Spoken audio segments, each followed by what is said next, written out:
Ada 3 hal.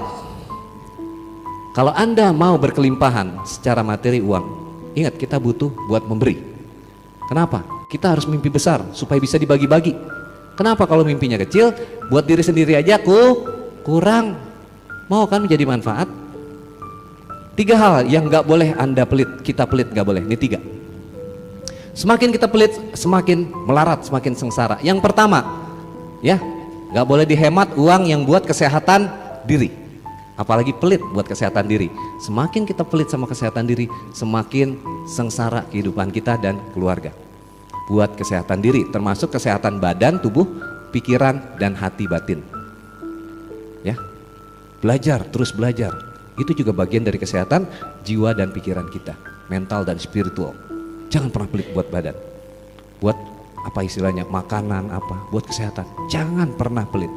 Yang kedua, jangan hemat apalagi pelit uang yang buat orang tua kita.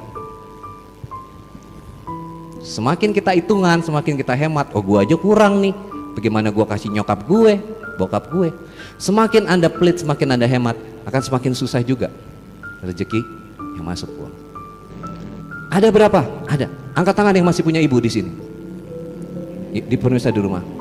Makmurkan ibumu. Ya, pemirsa juga makmurkan ibumu. Kalau ada seseorang yang nasibnya masih ngeblangsak, masih susah, masih ruwet, ya, nasib itu dari ibu, nasab dari ayah. Berarti kalau nasibnya masih ruwet, masih sungsang sumbel, masih melarat, ada masalah dengan ibunya. Karena garis nasib dari ibu, nasab dari ayah. Maka perbaiki hubunganmu dengan ibu. Makmurkan ibu. Mumpung ibu masih ada. Saya udah nggak punya ibu. Satu-satunya yang saya miliki waktu beberapa bulan lalu adalah ibu mertua. Tapi beliau juga sudah berpulang. Mumpung masih ada, makmurkan. Gak usah nunggu besok. Jangan kasih Al-Fatihah kalau buat orang yang masih hidup. Al-Fatihah. Kasih hadiah. Kalau orang udah meninggal baru kasih Fatihah. Tapi yang masih hidup mah kasih hadiah. Ya, jangan pernah pelit buat ibu. Dan yang ketiga, jangan kamu hemat apalagi pelit yang buat belajar, mengupgrade diri kita. Bagi punya anak, yang Anda punya anak, sekolahkan, ya. Jangan hitung-hitung biaya. Insya Allah dapat. Bismillah, dapat. Dan buat diri kita yang udah nggak sekolah, tetap harus belajar. Ini yang namanya belajar. Ada seminar, ada workshop, ada juga training. Dan ketika belajar, itu investasi sebenarnya. Kita bukannya bayar, tapi investasi. Bang Wendy, kenapa ilmu harus bayar? Saya ilmu nggak pernah saya jual belikan ilmu saya.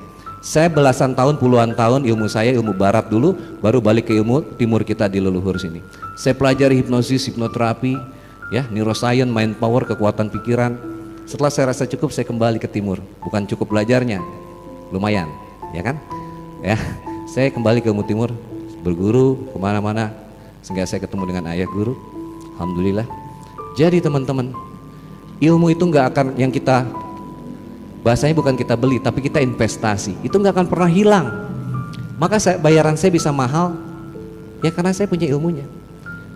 Tapi ilmu saya nggak pernah jual belikan. Kalau dibilang ilmu Bang Wendy mahal, enggak. Ya memang mahal, karena Anda mahal, Anda berharga. Setuju? Tapi bukan ilmu yang saya perjualbelikan. Ilmu itu adalah punya Allah, titipan Allah. Ilmu ini bekal saya di keabadian. Yang saya tidak boleh kasih murah. Anda juga begitu kalau punya ilmu sesuatu. Ada 2 hal, ekspertis dan waktu. Ekspertis itu keahlian Anda. Anda bisa ahli di bidang ini, itu perjalanan puluhan tahun, betul? Dan itu nggak boleh dikasih gratis sama orang. Murah aja jangan. Dan waktu yang diberikan. Anda punya ekspertis, kasih ilmu ke orang, waktu itu nggak pernah bisa di rewind. Artinya ketika Anda harus bersama orang yang dicintai, tapi Anda meluangkan waktu buat orang-orang itu harus dihargai dan itu mahal.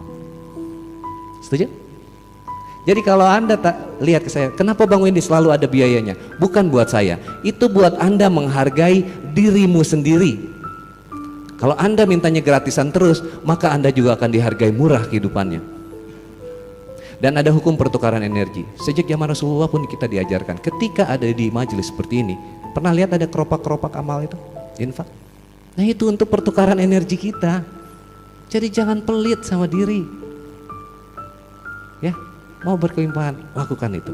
Insya Allah itu akan membuka jalur-jalur kekayaan. Kita wajib kaya, kita wajib memberi. Biar bisa memberi kepada makin banyak orang.